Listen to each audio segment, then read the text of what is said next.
ಆಗಬಾರದು ಅಂತ ಒಂದು ದುರಂತ ಘಟನೆ ನಡೀತು.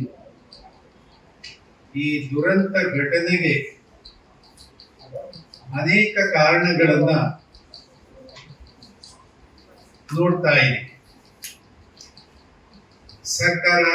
ನಾನಲ್ಲ ಇದಕ್ಕೆಲ್ಲ ಕಾರಣ, ಅಲ್ಲಿರುವ RCB ಮತ್ತು ಚಿನ್ನಸ್ವಾಮಿ ಸ್ಟೇಡಿಯಂಗೆ ಸಂಬಂಧಪಟ್ಟವರು.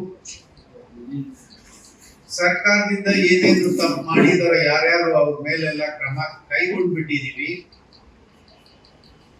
ನಾವು ಈಗಾಗಲೇ ತನಿಖೆಗೆ ನಿರ್ದೇಶನ ಕೊಟ್ಟಿದ್ದೀವಿ ಅಂತ ಮಾನ್ಯ ಸಿದ್ದರಾಮಯ್ಯನವರು ಹೇಳಿದರು.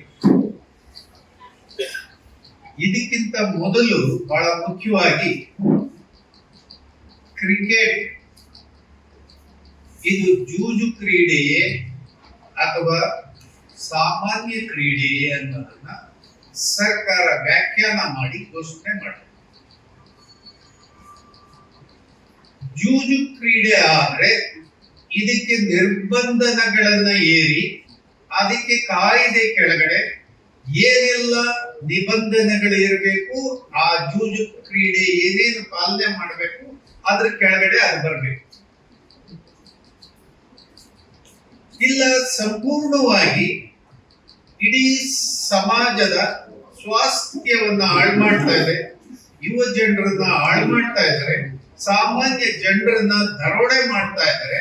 ಈ IPL ಈ ಕ್ರೀಡೆಗಳು ಇದನ್ನ ಸಂಪೂರ್ಣ ನಿಷೇಧ ಮಾಡುವಂತ ತೀರ್ಮಾನಕ್ಕೆ ಸರ್ಕಾರ ಬರಬೇಕು.